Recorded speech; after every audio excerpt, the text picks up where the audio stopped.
Hola a todos, los saludo con el lema del instituto, cuál es alegrarnos y unirnos en Cristo.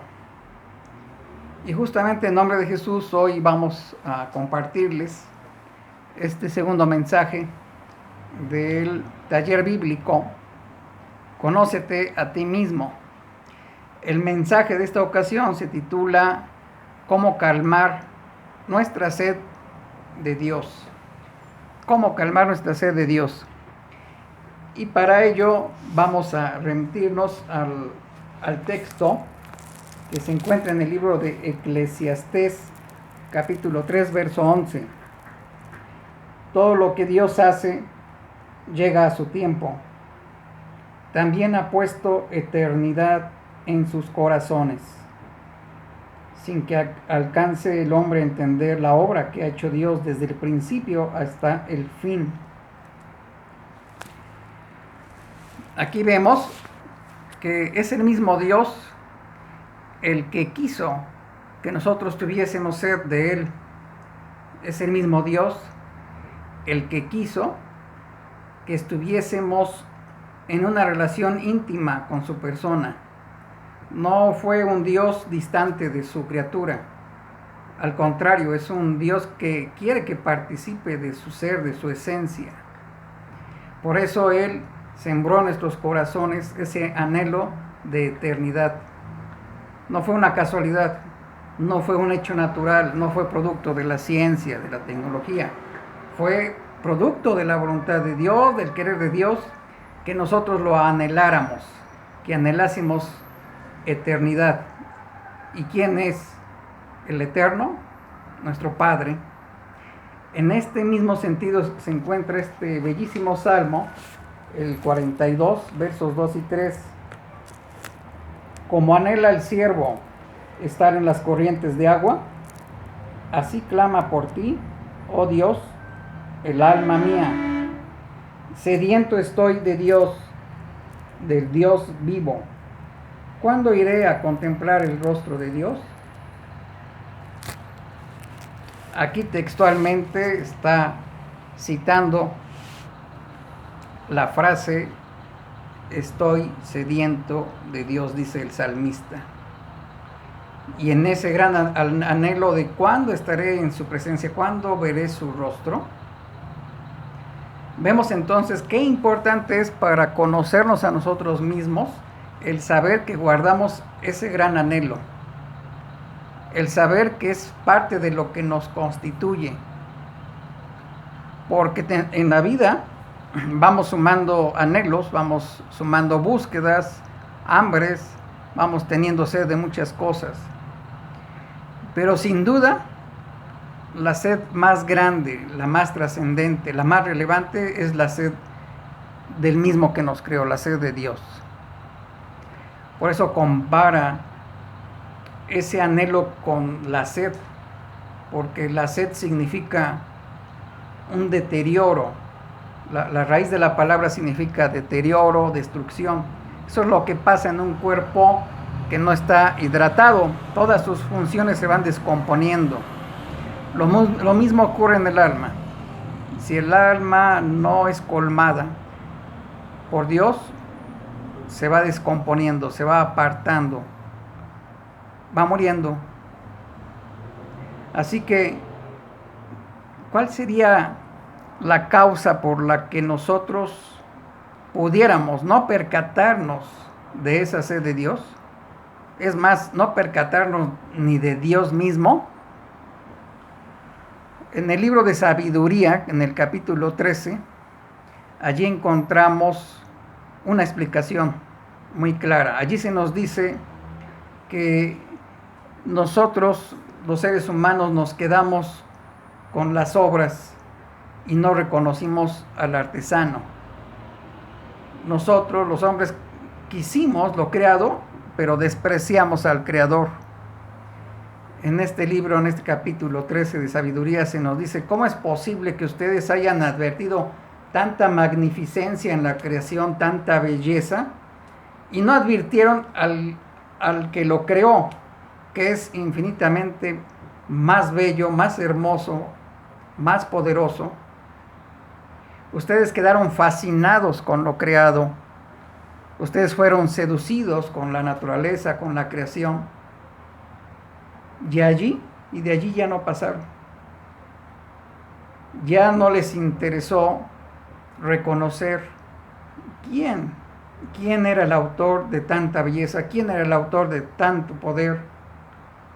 Fuimos capaces y somos capaces de adquirir ciencia tras ciencia, pero no fuimos capaces de descubrir al autor de toda esa ciencia, de todo ese conocimiento. Entonces nos queda muy claro que no nos percatamos de Dios, de la sed que tenemos de Dios, porque estamos distraídos y fascinados con su creación. Qué poco ambiciosos somos. Si bien la naturaleza es hermosa, toda la creación vale tanto, pero es nada comparado con Dios. Escogimos lo que vale menos y ahí nos clavamos, y de ahí pareciera que no queremos salir. Pero este es un preámbulo para responder a esa pregunta: ¿cómo podemos calmar nuestra sed de Dios? Porque en un primer término tenemos que comprender que hemos pasado, tal vez de manera inadvertida, que hay un anhelo que no es de agua natural, un anhelo que no es de éxito, un anhelo que no es de afectos sociales o familiares, que va más allá y que a lo mejor está confundiéndonos. A lo mejor pensamos que ese anhelo de eternidad lo estamos transportando a otras realidades del mundo terrenas que no pueden cubrirlo, y por eso nos frustramos. Decía San Agustín que a Dios lo tenemos delante, pero cuando huimos de nosotros mismos, no podemos encontrarnos a nosotros. ¿Cómo vamos a encontrarlo a Él? Dios está donde tiene que estar, donde quiere estar, está delante de nosotros.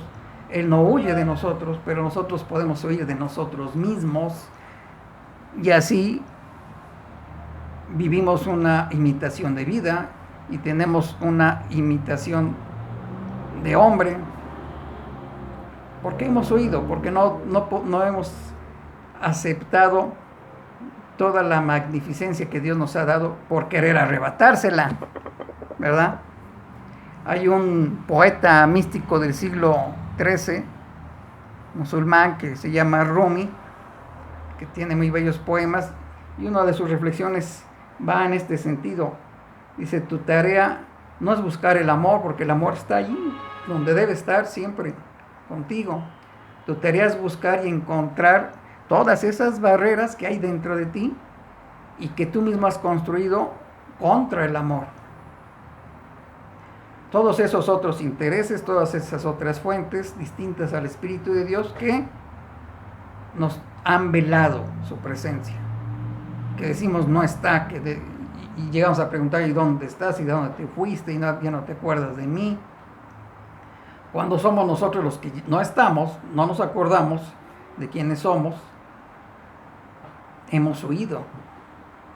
Y el mismo libro de Sabiduría, en el capítulo 1, verso 4, nos dice que esta sabiduría, esta revelación de Dios no va a entrar en un corazón que no esté dispuesto, ni va a habitar en un cuerpo esclavo del pecado. Todo esto tiene una conexión muy clara. Cuando uno huye de sí mismo, pues se da a placeres, se da a vicios, se da a fascinaciones, a codicias, y empieza uno a tropezar y a tropezar. Allí no puede entrar esa revelación, allí no puede percatarse de esa presencia de Dios.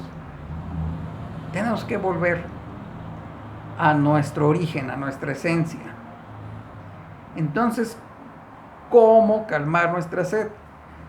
En el pasaje donde Jesús está hablando con la mujer samaritana en un pozo, recordarán ustedes, que el mismo Jesús le dice, dame de beber, y la mujer se sorprende porque es judío y es varón, y no hablan con las mujeres samaritanas.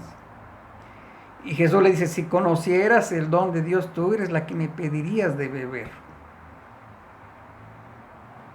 Porque el que beba de esta agua que está en el pozo va a volver a tener sed, pero de que beba del agua que Él da, no tendrá sed jamás.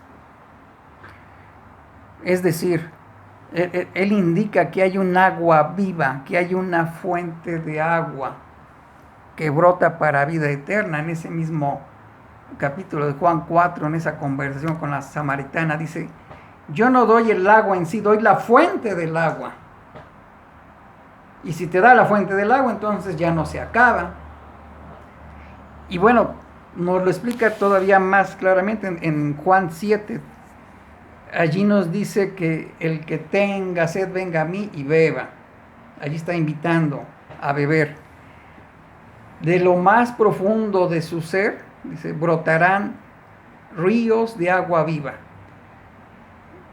Y dice en el verso 39, decía esto Jesús refiriéndose a quién, al Espíritu Santo que recibirían los que creyeran en Él.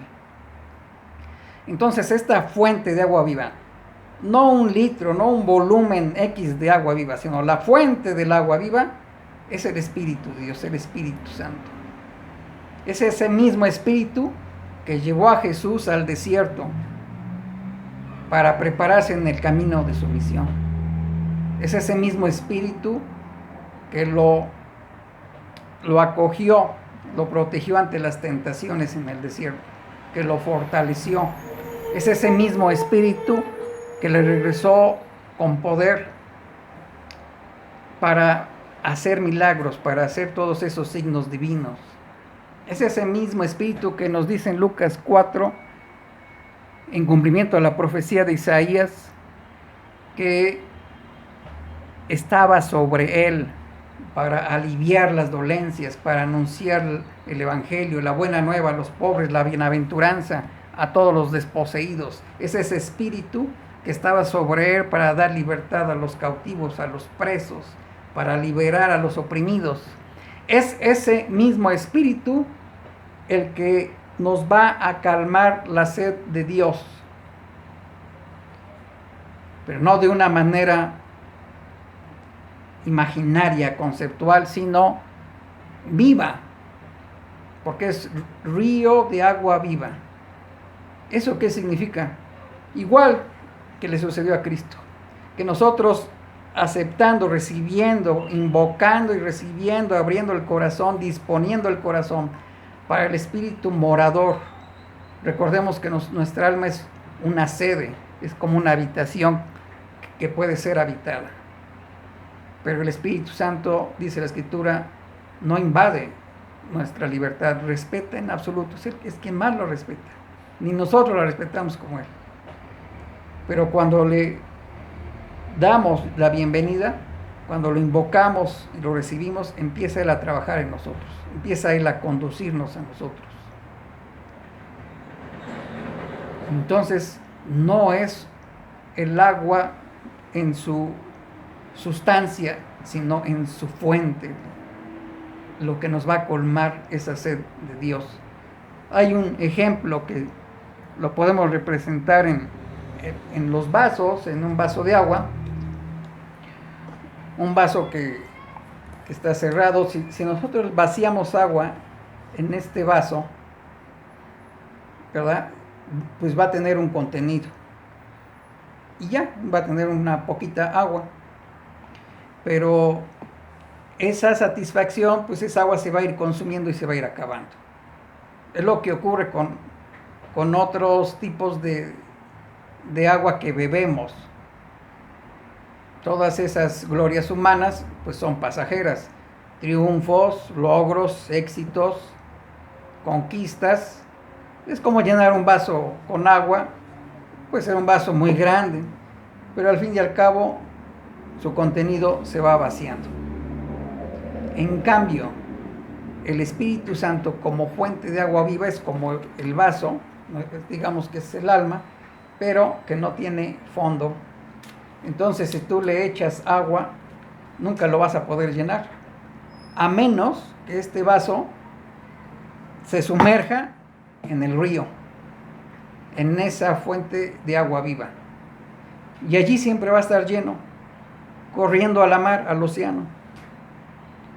Y va a estar en esa inmensidad como un vaso lleno, participando de la inmensidad. Y así nos colmamos de esa sed de Dios. Así llegaremos a esa inmensidad, a esa realidad eterna, siendo nosotros mismos y participando de la inmensidad. Esta es una promesa de Dios, y este es la garantía, dice Pablo, de todas las promesas: recibir al Espíritu Santo. Un Espíritu Santo que ha venido en completa discreción, que no tiene oídos a menos que le preste los tuyos para escuchar, que no tiene manos a menos que le preste las tuyas para servir, pero que en él reside ese poder, ese impulso, esa protección, esa libertad con la que Jesús mismo realizó su obra. Ahora nosotros a través del Espíritu podemos también anunciar la buena nueva a los pobres, liberar a través de la palabra a los que estén cautivos del engaño, defender a los indefensos, tener la valentía para hacerlo, cooperar con sus necesidades, finalmente hacerlas nuestras, tal como Jesús hizo suya también nuestra sed. Fueron sus últimas palabras prácticamente en la cruz, antes de entregar al Espíritu: tengo sed, me estoy deteriorando, me estoy acabando por ti, dejando la vida por ti. Entonces, hermanos, tenemos esa realidad que es totalmente imprescindible saberla para conocernos mejor. Hay en ti una sed que solo se colma con el Espíritu de Dios. Pues bien, tenemos que terminar este segundo mensaje con mucha alegría y esperarlos la próxima semana para continuar con el tercer tema de este taller bíblico: conócete a ti mismo. Muchas gracias y bendiciones. Alegres y unidos en Cristo.